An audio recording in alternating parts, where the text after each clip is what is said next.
Class जैसा कि last class में हम डिस्कशन कर रहे थे कि किस तरह से एटॉमिक रेडियाई, ठीक है, वेरिएशन दे रहा था अपना, ठीक है। तो हमने ये सब चीज़ें देख ली थी कैसे क्या हो रहा था, ठीक है। अब देखिए क्या है ना, हम देखेंगे आयनाइजेशन इंथैल्पी कैसे वेरी करती है, ठीक है। आयनाइजेशन इंथैल्पी कैसे वेरी करती है, वो कैसे उसकी वैल्यूज़ निकलती है, ठीक है। तो चलिए पहले हम ये जान लेते हैं कि आयनाइजेशन इंथैल्पी है क्या, आयनाइजेशन इंथैल्पी को क्यों पढ़ते हैं, ठीक है। अच्छा देखिए, हमें क्या होता है ना कि the energy required to remove an electron from the isolated gaseous atom in its ground state. अब क्या होता है, आयनाइजेशन इंथैल्पी क्या होती है, वो एनर्जी जो किसी एटम को दी जाए, ठीक है, उसका एक इलेक्ट्रॉन निकालने के लिए, ठीक है, उसका एक एटम का एक इलेक्ट्रॉन निकालने के लिए जो एनर्जी लगती है उसी को हम क्या बोलते हैं, आयनाइजेशन इंथैल्पी बोलते हैं, ठीक है। अच्छा अब देखिए क्या हो रहा है ना कि किसी भी एटम से हम उसका एक इलेक्ट्रॉन क्या कर रहे हैं, बाहर निकाल के फेंक रहे हैं, ठीक है। तो ये बाद में क्या होगा, आयन्स में तब्दील बन जाएगा, भैया आयन बन जाएगा, ठीक है।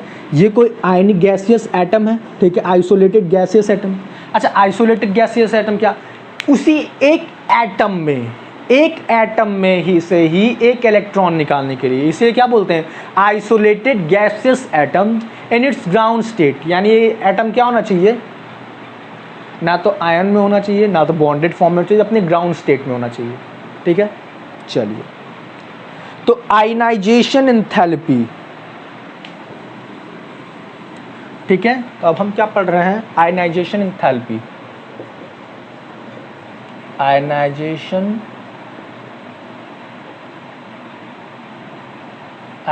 एंथैल्पी, ठीक है। आयनाइजेशन एंथैल्पी सबको पता चल गई भैया क्या होती है, वो एनर्जी जो किसी गैसियस आइसोलेटेड गैसियस एटम में से एक इलेक्ट्रॉन को निकालने में लगे, उसी एनर्जी क्या बोलते हैं, आयनाइजेशन एंथैल्पी। चलिए भैया जरा इसको लिख लेते हैं।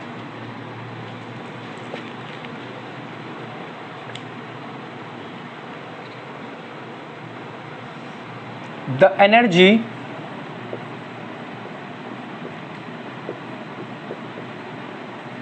energy required to remove an electron from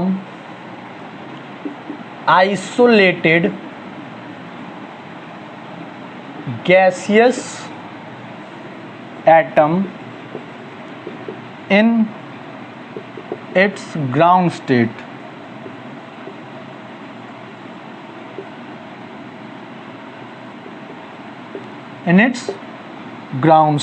ठीक है।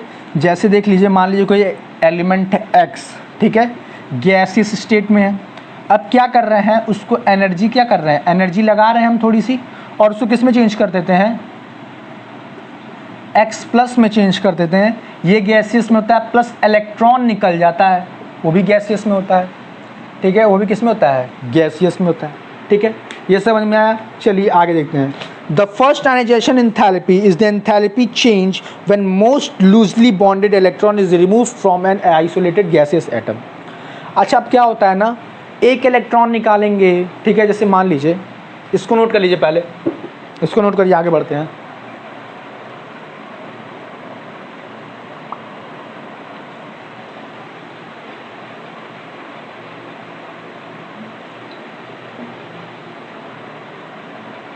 ये नोट हुआ। अब देखिए क्या हो क्या रहा है, इसको मैं मिटा देता हूँ।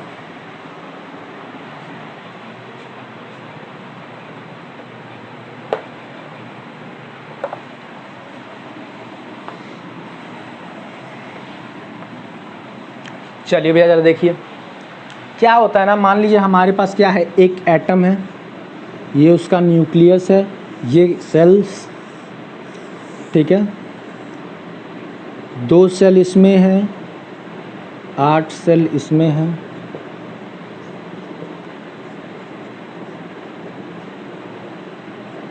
8 सेल इसमें है, और क्या है, इसमें भी 3 शेल है, 3 इलेक्ट्रॉन है, ठीक है, 2 इलेक्ट्रॉन, 8 इलेक्ट्रॉन, 3 इलेक्ट्रॉन, ठीक है। तो फर्स्ट आयनाइजेशन एंथैल्पी क्या होती है, वो एनर्जी, ठीक है, जो एक इलेक्ट्रॉन आउटर मोस्ट सेल के एक इलेक्ट्रॉन को, मोस्ट लूजली इलेक्ट्रॉन को निकालने में लगती है, उसको, इसी को क्या बोलते हैं, फर्स्ट आयनाइजेशन एंथैल्पी। क्या बोलते हैं, फर्स्ट आयनाइजेशन एंथैल्पी।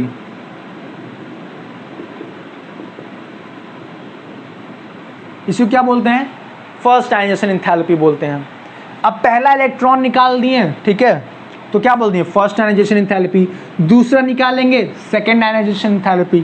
थर्ड निकालेंगे, तीसरा आयनाइजेशन, तीसरा निकालेंगे, थर्ड आयनाइजेशन। चौथा निकालेंगे, फोर्थ आयनाइजेशन एंथैल्पी, ठीक है।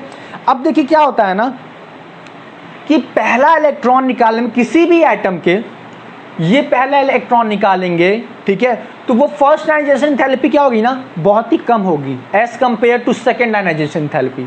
क्यों होगी कम, देखिए क्या हो रहा है, इसमें से एक इलेक्ट्रॉन हम निकाल दे रहे हैं।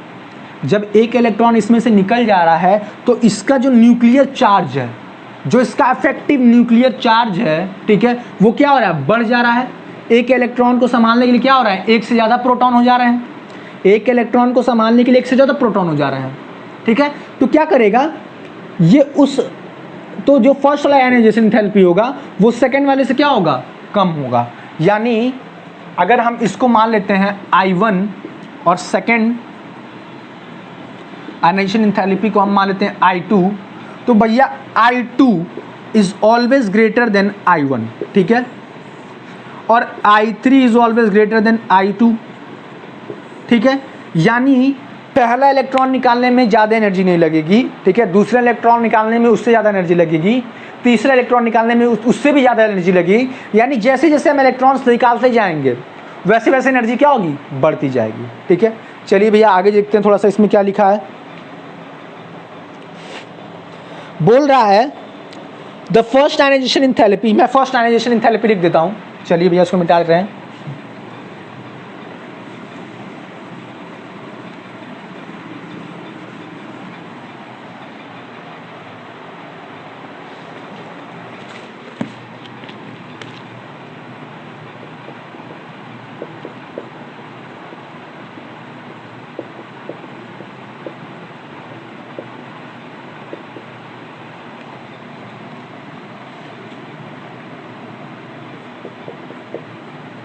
First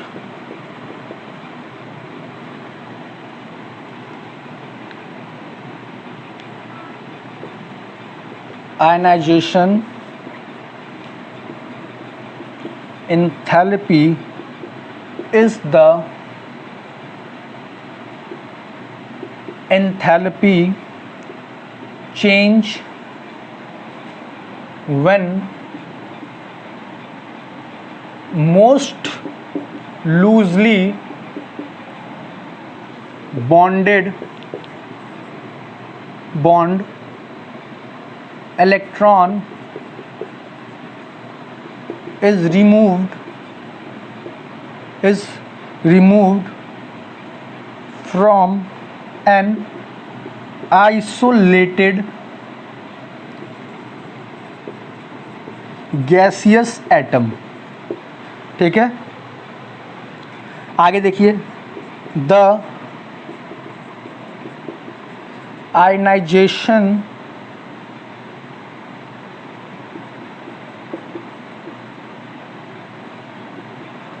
enthalpy is expressed in unit of kilojoule per mole, ठीक है। ये हो गया फर्स्ट आयनाइजेशन एंथैल्पी की, ठीक है, उसकी हमने क्या निकाल दिया, वो भी निकाल दिया। चलिए भैया इसको नोट करिए, तो सेकेंड आयनाइजेशन एंथैल्पी लिखवाएं। इसको नोट करिए, तो सेकेंड आयनाइजेशन एंथैल्पी लिखवाएं।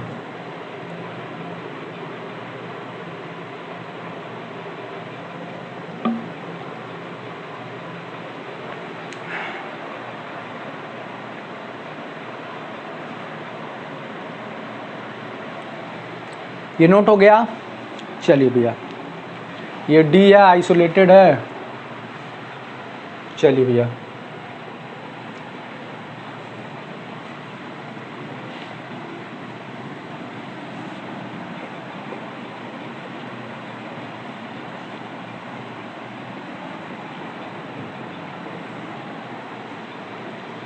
चलिए भैया आगे देखिए।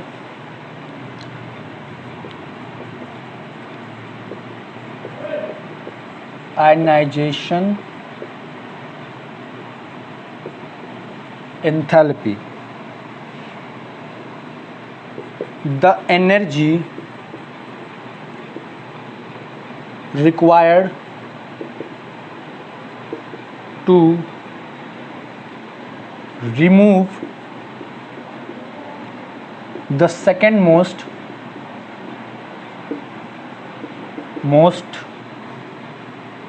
loosely bound इलेक्ट्रॉन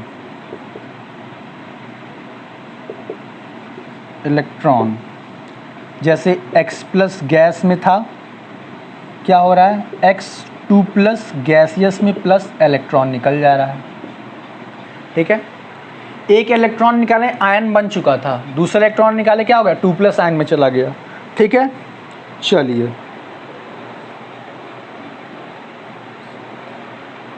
भैया ये लिख लीजिए और एक जगह नोट लिख लीजिएगा जरा। The smaller the value of ionisation enthalpy means most easily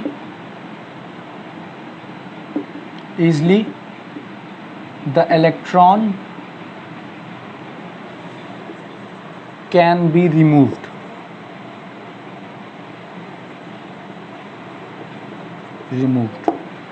ठीक है,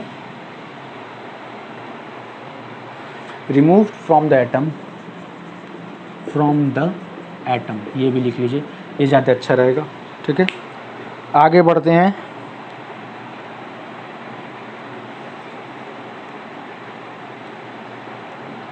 अब हम बात करेंगे, इसको नोट कर लीजिए जल्दी से।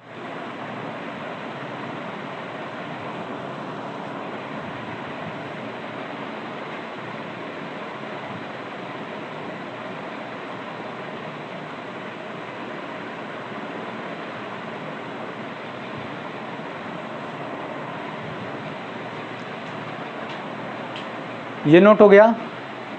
चलिए अब हम देखेंगे ना फैक्टर्स गवर्निंग आयनाइजेशन एंथैल्पी और फैक्टर्स अफेक्टिंग आयनाइजेशन एंथैल्पी।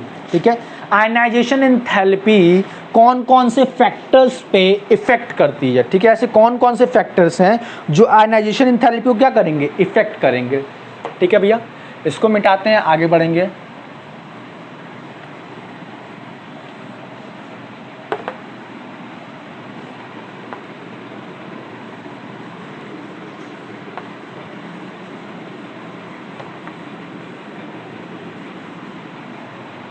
चलिए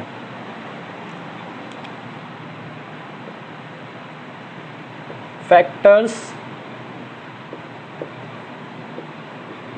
इफेक्टिंग आयनाइजेशन एंथैल्पी। ठीक है, अब कौन कौन से फैक्टर्स हैं भैया, चलिए देखिए। पहला यहाँ पे लिखा हुआ है जो मेन फैक्टर है वो द साइज ऑफ एटम। ठीक है, साइज ऑफ एटम कैसे करेगा भैया। अच्छा भैया जरा देखिए, मैंने आपसे बोला कि जो फोर्स होता है, जैसे मैंने लास्ट क्लास में बताया था, फोर्स क्या होता है 1/ε0 Q1 Q2 अपॉन क्या R² होता है, यही होता है। ठीक है, अच्छा फोर्स ये होता है तो यानी फोर्स किसके ऊपर डिपेंड कर रहा है, R²। ठीक है, R² के ऊपर है। ठीक है, डिपेंडेंसी है। अच्छा छोटा एटम है छोटा एटम है, ये वाला इलेक्ट्रॉन को निकालना है, तो यहाँ से यहाँ तक की डिस्टेंस क्या है, a है, ठीक है। तो क्या होगा, एनर्जी हमारा लगेगा। लेकिन अगर यही एटम हमारा बड़ा होता, ठीक है, तो यहाँ पे हमारा 2a है, ठीक है, 2a है। तो अब देखिए यहाँ पे a है तो फोर्स यहाँ पे क्या होगा, इस वाले में ज़्यादा होगा, और यहाँ पे 2 है तो यहाँ पे फोर्स क्या होगा, कम होगा, क्योंकि इन्वर्सली प्रोपोर्शनल है ना। किसके प्रोपोर्शनल है, इन्वर्सली प्रोपोर्शनल है। अच्छा भैया, इन्वर्सली प्रोपोर्शनल होता है तो जितना ज़्यादा ये होगा उतना कम ये होगा, जितना ज़्यादा ये होगा उतना कम ये होगा। तो भैया जितनी जैसे साइज़ छोटी होगी, अगर एटम की साइज़ छोटी है तो इफेक्टिव न्यूक्लियर चार्ज क्या होगा, ज़्यादा लगेगा, क्योंकि डिस्टेंस तो कम है। जब भैया इफेक्टिव न्यूक्लियर चार्ज ज़्यादा लगेगा तो हमको ज़्यादा एनर्जी दे के निकालना पड़ेगा एक इलेक्ट्रॉन, ठीक है। लेकिन जब एटम बड़ा होगा, तो हम कम एनर्जी देंगे तो भी इलेक्ट्रॉन निकल जाएगा, ठीक है, ज़्यादा एफर्ट नहीं लगाना पड़ेगा, ठीक है। यानी जितना छोटा एटम उतना ज़्यादा एफर्ट, जितना बड़ा एटम उतना कम एफर्ट, ठीक है।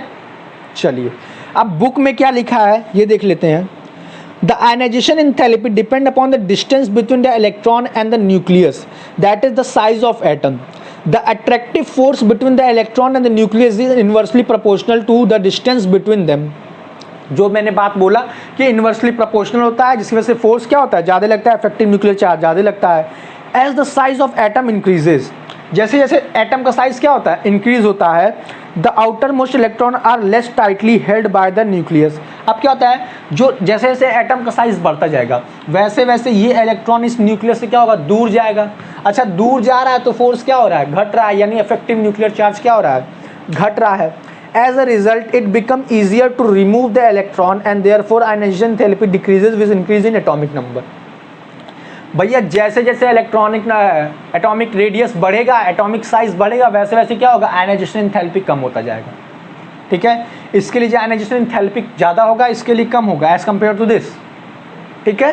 तो यानी जितना बड़ा एटम उतना कम न्यूक्लियर चार्ज, और जितना कम न्यूक्लियर चार्ज उतना कम क्या, आयनाइजेशन एंथैल्पी, ठीक है। अब आयनाइजेशन एंथैल्पी किसके ऊपर डिपेंडेंसी है, देखिए जरा, डायरेक्टली किसके ऊपर डिपेंड कर रहा है, इस वाले से, इफेक्टिव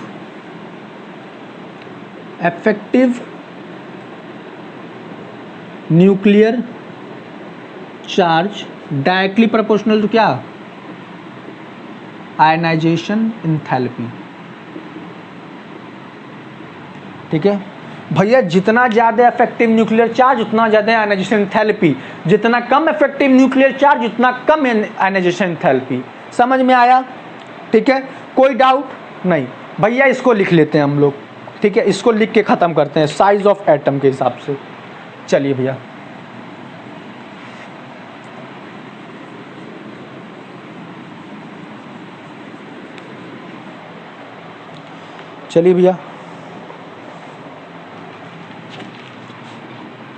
पहला क्या भैया, साइज ऑफ एटम, ठीक है।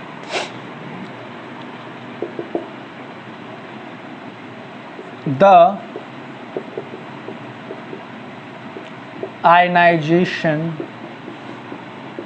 Enthalpy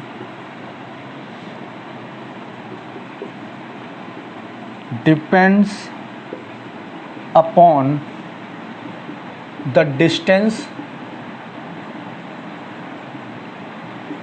between the electron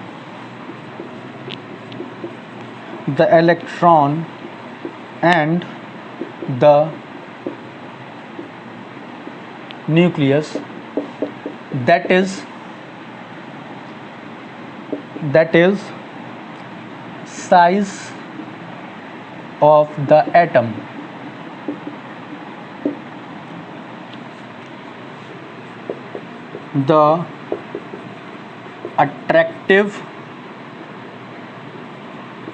The attractive force between the electron and the nucleus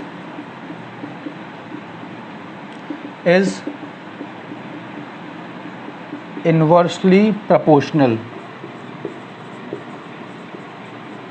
is inversely proportional to the distance between them, distance between them. As the size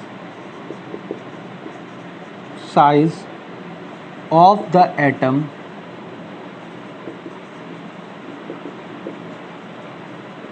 increases, the outer most electron are less tightly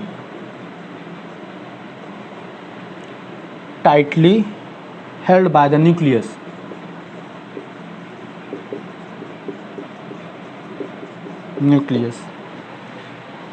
ठीक है. As a result,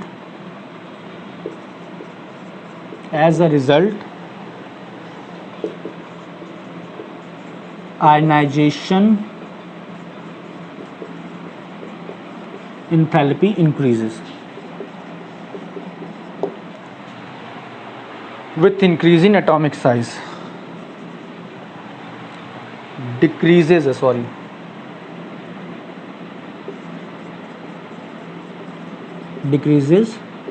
with increase in atomic size.